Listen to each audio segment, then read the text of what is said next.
நீண்ட ஆயுளோடும் நல்ல சுகத்தோடும் மனம் நிறைந்த மகிழ்ச்சியோடும் எப்பொழுதும் இன்பமாய் இருக்க கடவுளை பிரார்த்திக் கொண்டு தெய்வீக களஞ்சியம் சேனலுக்கு உங்களை அன்போடு வரவேற்கிறேன். ஆன்மீக அன்பர்கள் அனைவருக்கும் என் பணிவான வணக்கத்தை சொல்லிக்கொண்டு இந்த பதிவினை தொடங்கலாம். வாங்க. நம்ம சேனலை இப்போ தான் ஃபஸ்ட் டைம் பார்க்குறீங்கன்னா ப்ளீஸ் சப்ஸ்கிரைப் பண்ணிக்கோங்க. நான் போடுற பதிவுகள் உடனுக்குடன் உங்களை வந்து சேரும். அதன் மூலம் நீங்கள் கேட்டு பயன்பெறுவீர்கள்.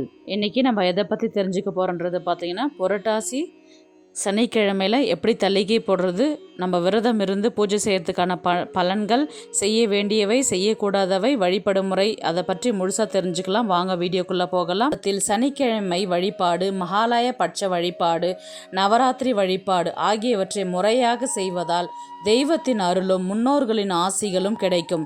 குறிப்பாக புரட்டாசி மாதத்தில் வரும் சனிக்கிழமைகளில் பெருமாளை வழிபட்டால் அனைத்து விதமான கஷ்டங்களும் நீங்கி வளமான வாழ்க்கைக்கு வழிவகுக்கும் என்பது நம்பிக்கை. இந்த ஆண்டு புரட்டாசி மாதம் செப்டம்பர் 17ஆம் தேதி புதன்கிழமை அன்று பிறக்கின்றது. மாதத்தின் முதல் நாளே பெருமாளுக்குரிய ஏகாதசி வழிபாட்டுடன் துவங்குகின்றது. பொதுவாக புரட்டாசி மாதம் என்பது புதன் கிரகத்திற்குரிய மாதமாகும். புதன்குரிய அதிதேவதை மகாவிஷ்ணு. அதனால்தான் புதன்கிழமையில் பெருமாளை வழிபடுவதும் புரட்டாசியில் பெருமாளை வழிபடுவதும் சிறப்பு மிக்கது என்கின்றார்கள். இந்த ஆண்டு புதன் பகவான் கூறிய புதன்கிழமையில் புரட்டாசி மாதம் துவங்குவது மிக மிக சிறப்பு வாய்ந்ததாகும். எவ்வளவு துன்பமாக இருந்தாலும் அதில் இருந்து விடுபட காக்கும் கடவுளான பெருமாளை புரட்டாசி மாதத்தில் சரணடைந்தால் துன்பங்களை நீங்கி பெருமாள் நம்மை காத்து அருள்வார் என்பது நம்பிக்கை. மற்ற மாதங்களில் சனிக்கிழமையில் விரதம் இருக்க முடியாவிட்டால், பெருமாளை வழிபட முடியாமல் போனாலும் பரவாயில்லை. புரட்டாசி மாதத்தில் வரும் சனிக்கிழமையில் விரதம் இருந்து பெருமாளை வழிபடுவதால் பல மடங்கு அதிகமான பலன்கள் கிடைக்கும். அது மட்டும் அல்லாமல் சனி பகவானின் அருளும் கிடைக்கும். சனி பகவானால் ஏற்படும் தொல்லைகளும் குறையும். புரட்டாசி மாதத்தில் திருப்பதி ஏழுமலையானை வழிபடுவதால் 2 மடங்கு பலன்கள் கிடைக்கும். சனிக்கிழமை விரதம் மட்டுமின்றி அனந்த பத்மநாப விரதம், ஏகாதசி விரதம் இவை யாவும் சிறப்பு மிக்கது.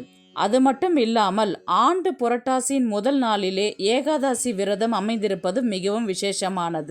இந்த நாளில் பெருமாளுக்கு துளசியால் அர்ச்சனை செய்வதும் துளசி மாலை சாற்றுவதும் மிகவும் சிறப்பு.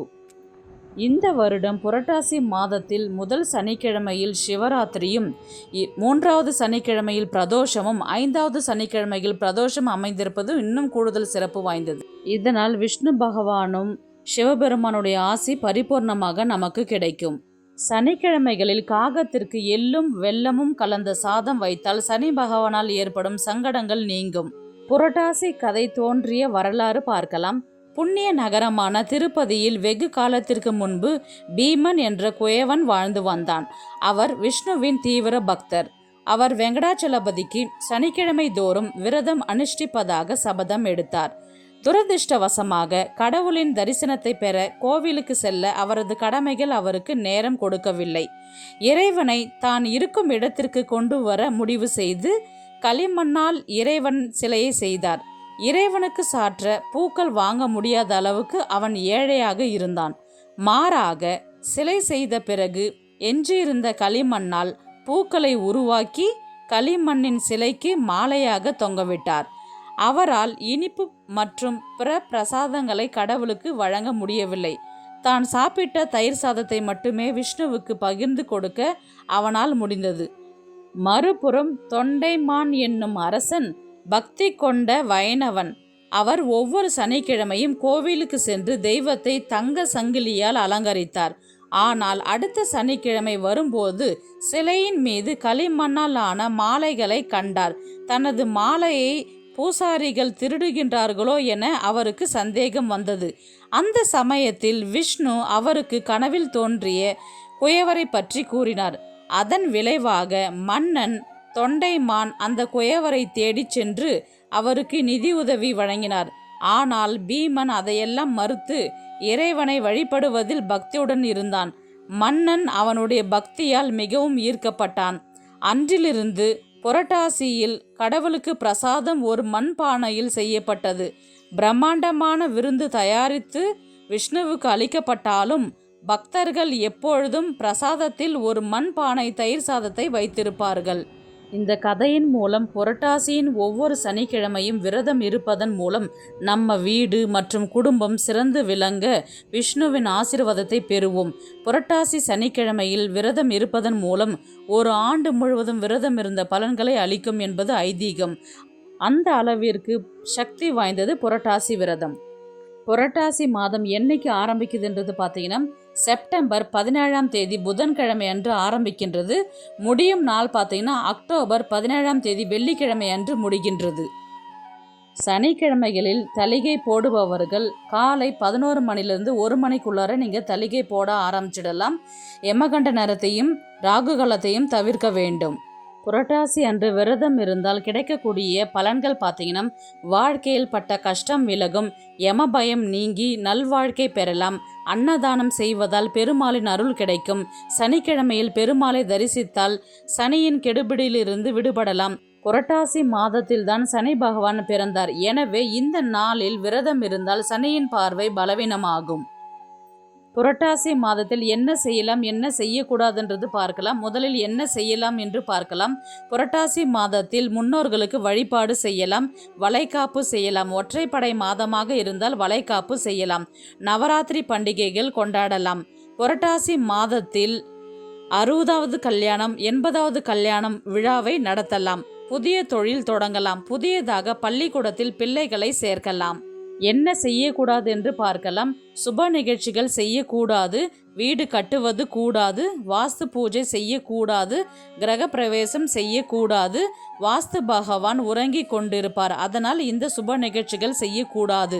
வாடகைக்கு வீடு குடி போகக்கூடாது. வழிபடும் முறை பார்க்கலாம்.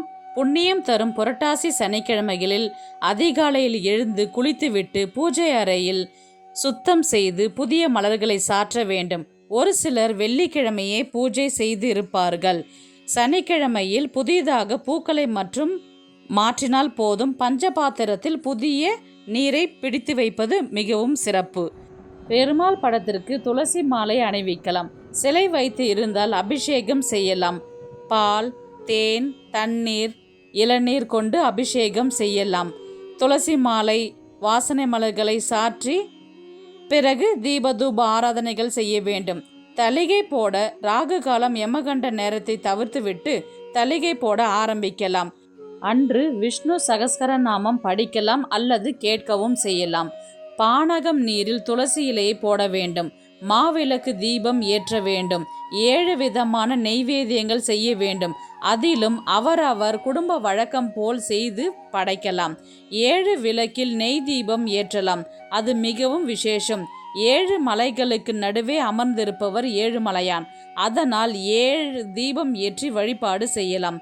பூஜை செய்யும் பொழுது ஏழுமலை வாசா வெங்கடேசா கோவிந்தா கோவிந்தா என்ற நாமத்தை சொல்ல வேண்டும். அதனுடன் பெருமாளின் திருநாமங்களை 108 முறை சொல்லியும் வழிபாடு செய்யலாம். பிறகு தீபதூப ஆராதனைகள் செய்து வழிபாடு செய்து தளிகை இட்டு காக்கிற்கு உணவு அளித்து மாலை நேரத்தில் பெருமாள் கோவிலுக்கு சென்று தீபம் ஏற்றி வழிபாடு செய்து விரதத்தை நிறைவு செய்து கொள்ளலாம். பச்சரிசி மாவு விளக்கு தயாரிக்கும் முறை. பச்சரிசி ஊற வைத்து அரைத்து அந்த மாவுடன் வெல்லம், ஏலக்காய், பச்சை கற்பூரம், தேங்காய் துருவல் மற்றும் நெய் சேர்த்து கலந்து மாவு உருண்டையாக உருட்டிட்டு அதுக்கப்புறம் பார்த்திங்கன்னா ஒரு வாழை இலையில் அல்லது பித்தளை தட்டில் வச்சுட்டு அதுக்கப்புறம் நடுவில் பார்த்திங்கன்னா ஒரு பள்ளம் உருவாக்கி நெய் விட்டு திரி போட்டு தீபம் ஏற்றி வழிபாடு செய்வார்கள்.